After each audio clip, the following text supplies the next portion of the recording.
حدیث نمبر 9۔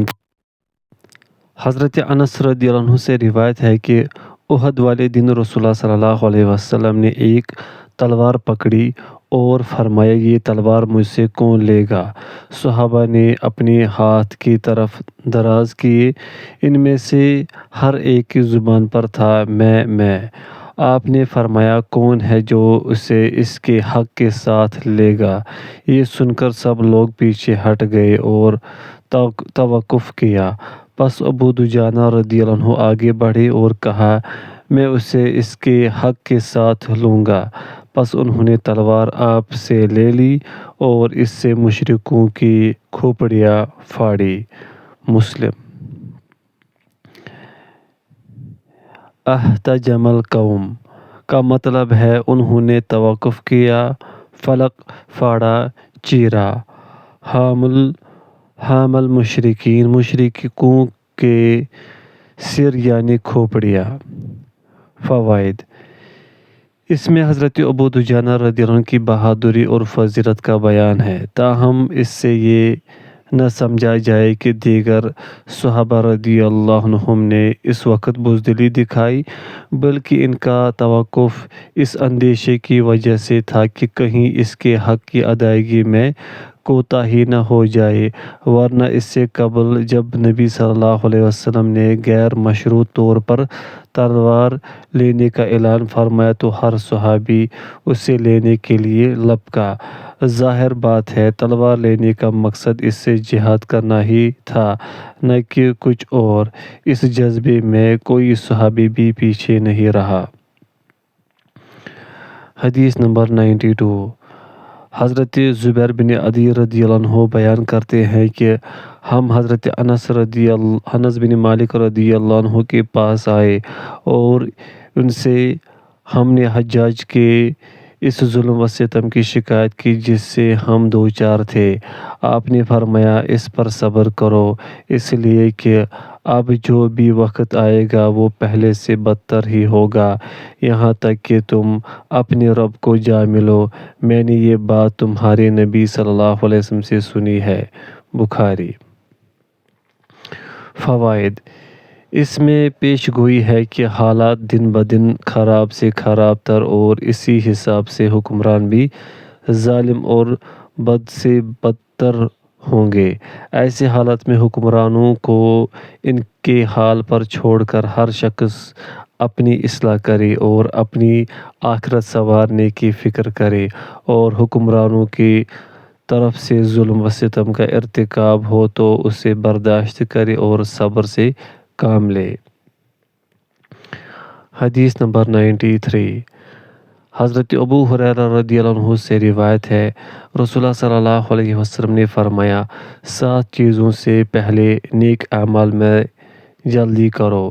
کیا تمہیں ایسے فقر کا انتظار ہے جو بلا دینے والا ہے، یا ایسی تونگری کا جو تمہیں حد سے تجاوز کر دینے والا بنانے والی ہے، یا ایسی بیماری کا جو بگاڑ دینے والی ہے، یا ایسے بڑھاپے کا جو عقل و ہوش کا زائل کر دینے والا ہے، یا ایسی موت کا جو نہایت تیزی سے اپنا کام تمام کر دینے والی ہے، یعنی اچانک آ جائے، یا دجال کا جو ہر اس غائب برائی سے بدتر ہے جس کا انتظار کیا جائے، یا قیامت کا، پس قیامت تو بہت ہی ہولناک اور نہایت تلخ تر ہے۔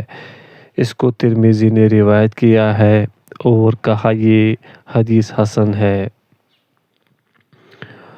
فوائد: حدیث کا مطلب واضح ہے کہ موانع رکاوٹ بننے والی چیزوں سے پہلے انسان کو نیک اعمال کے ذریعے سے اپنی آخرت سنوار لینی چاہیے۔ کہیں ایسا نہ ہو کہ مذکورہ موانع میں سے کوئی مانع انسان کو لاحق ہو جائے اور اعمال صالحہ سے وہ محروم ہی رہ جائے۔ حدیث نمبر 94۔ انہی ابو ہریرہ رضی اللہ عنہ سے روایت ہے رسول اللہ صلی اللہ علیہ وسلم نے خیبر والے دن فرمایا میں یہ جھنڈا ایسے شخص کو دوں گا جو اللہ اور اس کے رسول سے محبت رکھتا ہے، اللہ تعالیٰ اس کے ہاتھوں پر فتح عطا فرمائے گا۔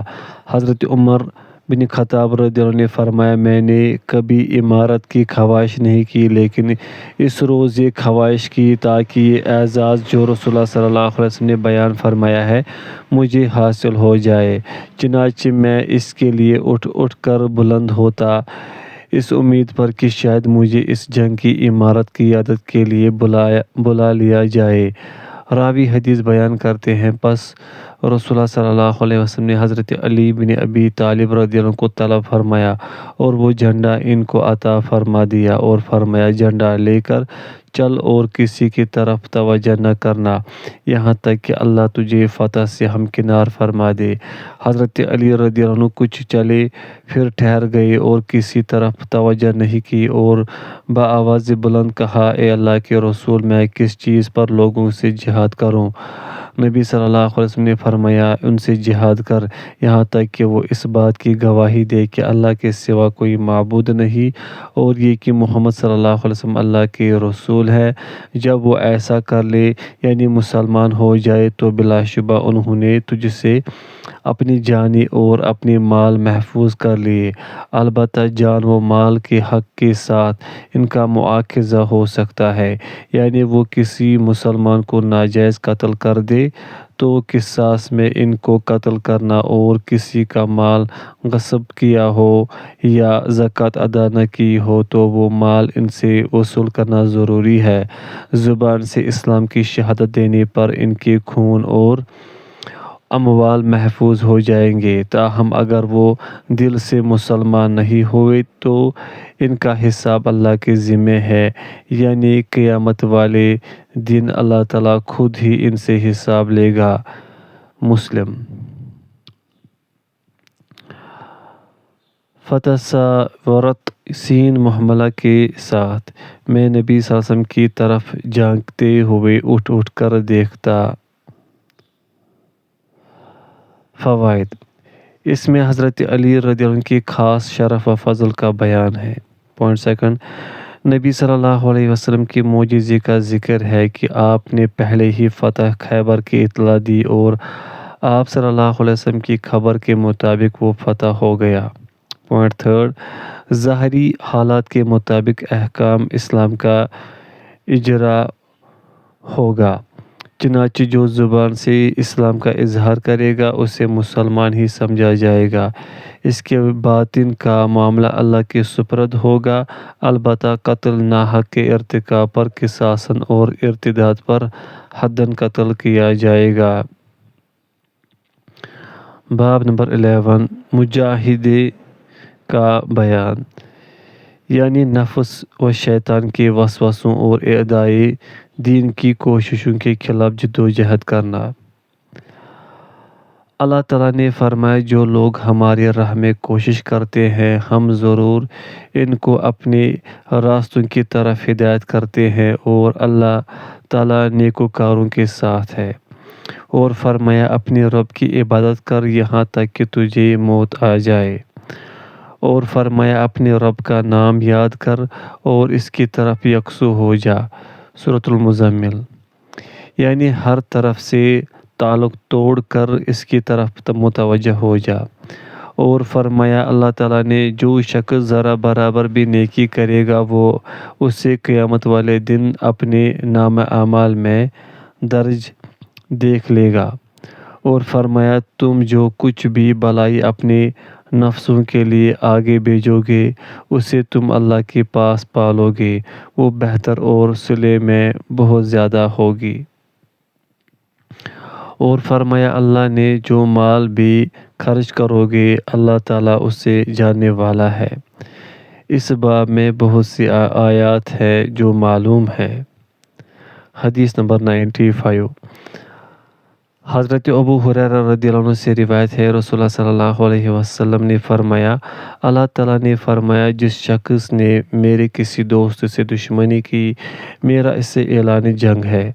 میں نے بندے پر جو چیزیں فرض کی ہیں ان سے زیادہ مجھے کوئی چیز محبوب نہیں جس سے وہ میرا قرب حاصل کرے، یعنی فرائض کے ذریعے سے میرا قرب حاصل کرنا مجھے سب سے زیادہ محبوب ہے، اور میرا بندہ نوافل کے ذریعے سے بھی میرا قرب حاصل کرتا رہتا ہے، حتیٰ کہ میں اس سے محبت کرنے لگ جاتا ہوں، اور جب میں اس کے ذوق، عبادت، فرائض کی ادائیگی اور نوافل کے اہتمام کی وجہ سے محبت کرتا ہوں، تو اس کا نتیجہ یہ ہوتا ہے کہ میں اس کے وہ کان بن جاتا ہوں جن سے وہ سنتا ہے، اس کی وہ آنکھ بن جاتا ہوں جس سے وہ دیکھتا ہے، اس کا وہ ہاتھ بن جاتا ہوں جس سے وہ پکڑتا ہے، اور اس کا وہ پیر بن جاتا ہوں جس سے وہ چلتا ہے، اور اگر وہ مجھ سے کسی چیز کا سوال کرے تو میں اسے وہ ضرور عطا کرتا ہوں، اور اگر کسی چیز سے پناہ طلب کرے تو میں اسے ضرور اس سے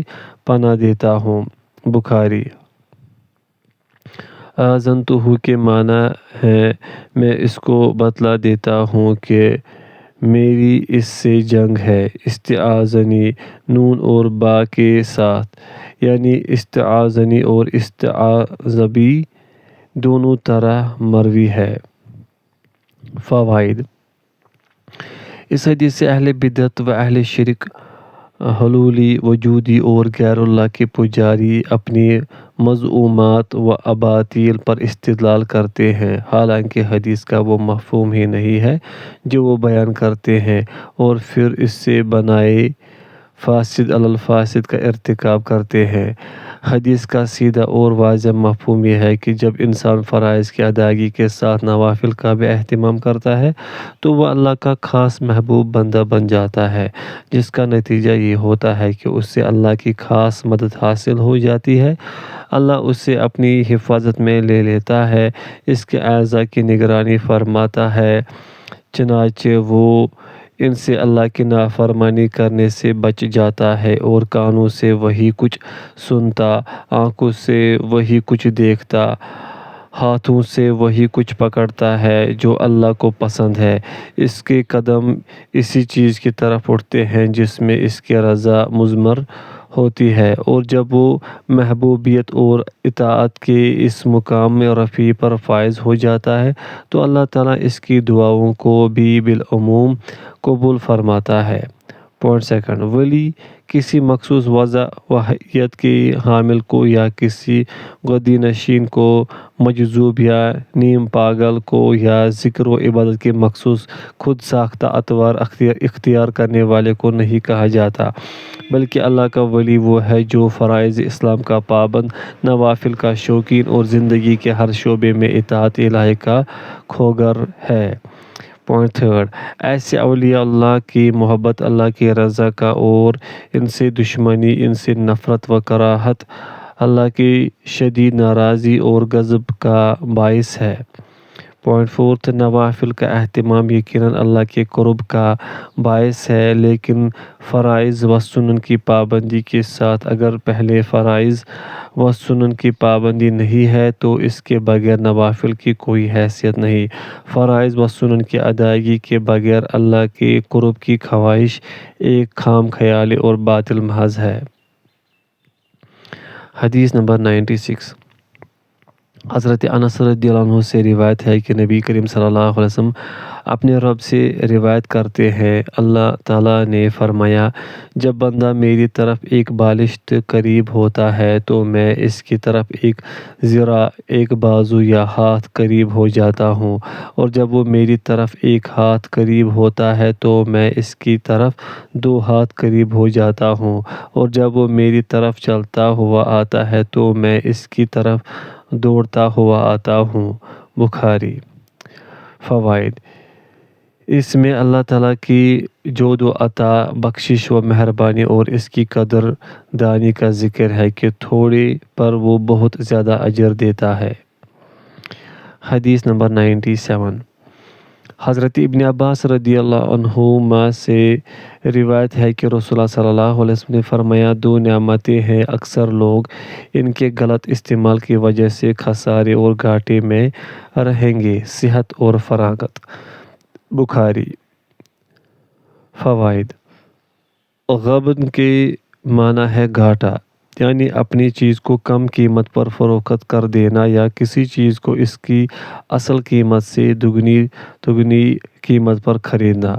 دونوں صورتوں میں انسان کا گھاٹا ہے اور معلوم ہونے پر اسے حسرت و ندامت ہوتی ہے۔ اسی گھاٹے اور حسرت کو غبن کہتے ہیں۔ حدیث میں انسان کو تاجر کے ساتھ اور صحت و فراغت کو رأس المال کے ساتھ تشبیہ دی گئی ہے۔ جو انسان اپنے رأس المال، صحت و فراغت کو احتیاط کے ساتھ استعمال کرتا ہے وہ فائدے میں رہتا ہے، اور جو اسے ضائع کر دیتا ہے یعنی ان کا غلط استعمال کرتا ہے وہ قیامت والے دن خسارے میں رہے گا اور نادم ہوگا۔ پوائنٹ سیکنڈ، انسانوں کی اکثریت ان دونوں نعمتوں کی صحیح قدر نہیں کرتی، چنانچہ وہ اپنی اوقات بھی بے فائدہ اور فضول کاموں میں صرف کرتی ہے اور اپنی جسمانی قوت و توانائی بھی اللہ کی نافرمانی میں خرچ کرتی ہے۔ اس کا سخت خمیازہ اس کو قیامت والے دن بھگتنا پڑے گا جب ہر چیز کا حساب اور وزن ہوگا۔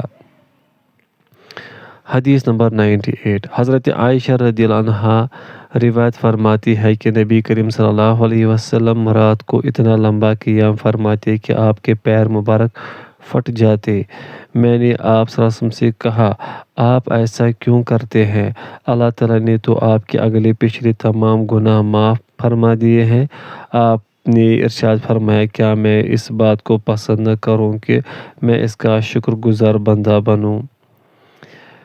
فوائد: انبیاء علیہم السلام بالاتفاق کبائر سے اور ان صغیرہ گناہوں سے جو رذائل بدعات کی وجہ سے صادر ہوتے ہیں پاک ہوتے ہیں، تاہم ایسے صغیرہ گناہوں کا صدور جن میں رذائل کا پہلو نہیں ہوتا، ان کی بابت بعض علماء جواز کے قائل ہیں، تاہم اکثریت اس سے بھی پاک ہونے کی قائل ہے۔ پھر جب یہ بات ہے تو آپ کے گناہوں کی معافی کا کیا مطلب ہے؟ دراصل آپ کے خلاف اولا کاموں کو حسنات الابرار سیئات المقربین، عام نیک لوگوں کی نیکیاں مقربین کے حق میں برائیاں شمار ہوتی ہے کہ مصداق گناہ شمار کر لیا گیا ہے جن کی معافی کا اعلان کر دیا گیا۔ پوائنٹ سیکنڈ، جتنا کسی پر اللہ کا انعام زیادہ ہو اس کا شکر بھی اسی حساب سے زیادہ کیا جائے، اور اس کی صورت یہ ہے کہ فرائض و اطاعت کے ساتھ نوافل کا اہتمام بھی زیادہ سے زیادہ کیا جائے۔ حدیث نمبر 99، حضرت عائشہ رضی اللہ عنہا بیان فرماتی ہے، رسول اللہ صلی اللہ علیہ وسلم کا معمول تھا کہ جب رمضان المبارک کا آخری عشرہ شروع ہوتا تو شب بیداری فرماتے، اپنے گھر والوں کو بھی رات کے آخری حصے میں جگاتے اور خوب محنت کرتے اور کمر کس لیتے۔ بخاری مسلم۔ العشر الاواخر سے مراد رمضان کے آخری 10 دن ہے۔ میزر ایزار کے معنی میں ہے، یعنی تہبند یا چادر۔ یہاں کنایہ ہے اس بات سے کہ آپ بیویوں سے کنارہ کشی اختیار فرما لیتے، اور بعض کے نزدیک اس سے مراد عبادت کے لیے مستعد اور تیار ہونا ہے۔ کہا جاتا ہے، میں نے اس کام کے لیے اپنا میزر کس لیا ہے، یعنی اس کے لیے میں نے اپنے کو تیار اور فارغ کر لیا ہے۔ فوائد: فضیلت والے اوقات میں نیکیاں زیادہ سے زیادہ کمانی چاہیے، جیسا کہ نبی صلی اللہ علیہ وسلم کا آخری عشرہ رمضان میں معمول ہوتا تھا۔ حدیث نمبر 100، حضرت ابو ہریرہ رضی اللہ عنہ سے روایت ہے کہ رسول اللہ صلی اللہ علیہ وسلم نے فرمایا، طاقتور مومن زیادہ بہتر اور اللہ کو زیادہ محبوب ہے کمزور مومن سے، اور ہر ایک قوی اور ضعیف میں بہتری ہے۔ اس چیز کی حرص کرو جو تمہیں نفع دے، اور اللہ سے مدد طلب کرو اور ہمت نہ ہارو، اور اگر تمہیں کچھ نقصان پہنچ جائے تو یہ مت کہو، اگر میں ایسا کر لیتا تو ایسا ہو جاتا، البتہ یہ کہو، اللہ کی تقدیر یہی تھی اور جو اس نے چاہا کیا، کیونکہ اگر کا لفظ شیطان کے کام کا دروازہ کھول دیتا ہے۔ مسلم۔ فوائد: حدیث میں کمزور اور طاقتور دونوں ایمانداروں میں خیر کو تسلیم کیا گیا ہے، کیونکہ اصل ایمان میں دونوں مشترک ہے۔ تاہم قوی مومن کو زیادہ بہتر اور عنداللہ زیادہ محبوب قرار دیا گیا ہے، کیونکہ وہ ادائے عبادات اور قیام فرائض و سنن اور جہاد وغیرہ میں کمزور مومن سے زیادہ مستعد اور توانا ہوگا۔ نقصان سے دوچار ہونے کی صورت میں صبر اور تسلیم و رضا کا مظاہرہ کیا جائے اور انسان اگر مگر کے چکر میں نہ پڑے، اس سے شیطان کو گمراہ کرنے کا موقع ملتا ہے۔